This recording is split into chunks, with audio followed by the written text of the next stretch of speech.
Alright, hey, what's up guys? Gratuitous here from itsgratuitous.com. Season 2, Episode 9, Quantizing Makes Life Easy. Now, there's a lot of controversy around the topic of quantizing. We're going to cover what is it, as well as 2 ways to quantize inside of FL Studio. Now, the 2 sides of the fence is more of like the sampling community doesn't like quantizing. They like to kind of hit their notes, and then where it lands is where they will start working with it. Maybe they'll nudge some sounds to the left, which is early, and then maybe nudge some sounds to the right, which is late in the loop. All right, so quantizing, I'm telling you, in my opinion, I think quantizing makes your life a lot easier. I like to quantize. Again, there's 2 different ways you can quantize inside of FL Studio. There is quantizing both the beginning and end of a note, or you can quantize just the beginning of the note and keep the end of the note the same lengths that you recorded them as. So I kind of like doing it the second way, which I'll cover more in this episode, okay? Now, I want to give you guys a little update behind the scenes before we get into quantizing. So I have been getting super organized. I put some new computer fans into my computer to allow for better cooling. I'm hoping to get my computer lasting for another year or 2 before I upgrade. Computers have come a super long way from when I did my computer upgrade, and I did a huge walkthrough of the computer parts I bought, how I actually installed them, why I picked them. I specifically picked my computer parts for a music production computer. So if you guys are interested in that, I will leave the link in the resources for this episode. It's a little bit of an older video, but the knowledge still applies for the most part. And I've also been planning about backing up and keeping a nice organized workflow for my files and everything. When you guys are just getting into this and you're brand new, you might just be using FL Studio for fun. But once you get into serious projects, and you know, what's a serious project? A serious project, in my opinion, is something that you're going to be uploading to something like Spotify, or if you're going to be working with clients, okay? As soon as you start working seriously like that, you got to be thinking about a backup strategy. Now, because of so much content I've created over the years, I have a lot of different files, like everything from video content to this podcast, to my own music. You guys can check out my music on Spotify. I now have 9 beat tapes, but I also have a couple albums. What do you do with all these files? And how do you store them? And how do you keep them safe and organized for the long term? And how do you also plan for growth in the future? And so in future episodes and, you know, on the blog as well as the podcast here, again, you guys can always just visit itsgratuitous.com to check out learning about FL Studio on my website. But I want to teach you guys a lot of powerful things when it comes to backing up your files, keeping organized, and just, so that you can flow and make your music. Because at the end of the day, that's what it's all about. It's being able to sit down at your computer and make music when you want to make music, not having to do updates or not having to worry about where are your files. Okay? So I've been doing a lot of reading, and I've been very busy on that, okay? So thank you for your patience. So in this episode, though, I want to talk to you about quantizing, okay?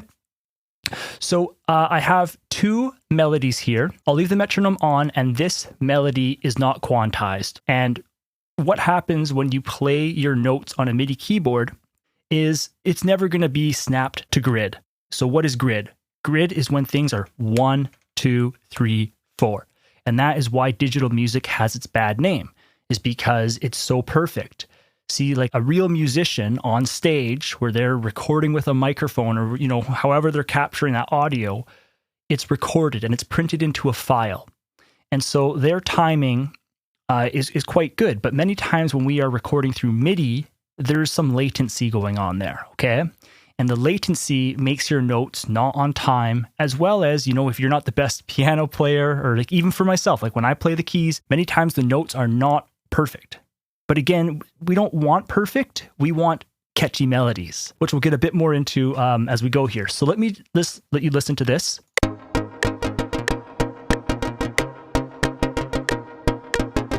Okay, so if you're listening to the metronome, some of these notes are off. And so there's 2 ways to quantize in FL Studio. So right now I'm just in the piano roll, and you click the top left arrow, and you guys are going to see tools. Okay, and if you hover over tools, there's quick quantize, and then there's quick quantize start times.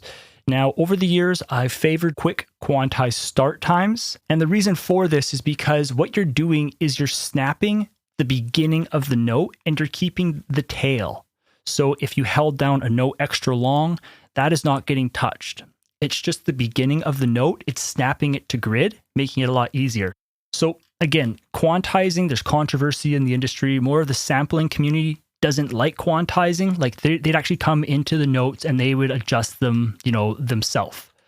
But for me, for workflow, quantizing by far makes my life so easy. And then I can quickly go back and edit it with my mouse. Again, if you want to learn more about the organic tools, check out my book called Safe Spots. There's also a course. There's so much good information in there. So I'm first going to start with Shift and Q. And so they just snap to grid. And so this is now in perfect time, which is good because it's going to be in perfect time. Like if we play it with like a drum loop now.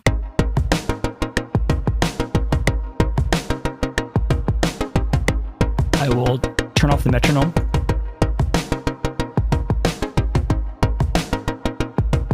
So I'm going to go back and I'm going to unquantize those notes.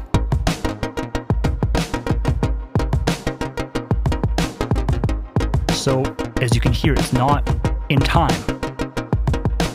So if you hit Control and Q, this quantizes the beginning and end of the note. So a note is going to be snapped to the very, very beginning of a line and the very, very end of a line. All right. So again, that is Control and Q.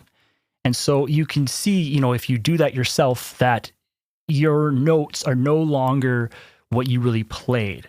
It's still the same notes, but it doesn't have that same melodic flavor that you added in. It still keeps all like your velocities and all that kind of stuff, which is very powerful. Okay. Velocity is very important for that human sound. But if I undo that, and again, I use Shift and Q, it just quantizes the beginning of the notes. So it snaps it to grid, but it keeps the length of the notes. By far, this is the easiest way to edit. Then if you really want, you can just highlight notes. You can hold on Shift and the scroll wheel. It allows you to nudge notes. You can also use Alt and the scroll wheel. It adjusts the velocity. All right. In my opinion, I'm on the fence of I really like quantizing for the fact of speed. However, you have to be careful when it comes to quantizing that your music doesn't sound robotic. All right, so hope you guys enjoyed the episode about quantizing. Super powerful stuff. If you want to learn FL Studio, then please visit my website, itsgratuitous.com. I have my FL Studio Beginners course. I have my FL Studio Beginners book. I also have a membership where you can access 26 of my courses. All right, so there's like my piano course, which is my bestseller. You can learn about Safe Spots, which is all about drum loops. If you guys ever have questions, you guys can contact me at itsgratuitous.com/contact. Or if you guys want to check out some free goodies I have for you, like I have some like free books on there, some free sounds, you guys can go to itsgratuitous.com/resources. You guys can check out my 5 keys to a successful beat. And I also want to say that if you guys are checking out this podcast, to get the best experience, make sure to go all the way back to season 1 and listen from the first episode, because I laid out those episodes in order for you guys to get the best learning experience. Okay. I've kind of set it up so that as you listen to each episode, I kind of build off of what I thought was required to really get you learning well. Thank you so much. I'll talk to you guys in the next episode.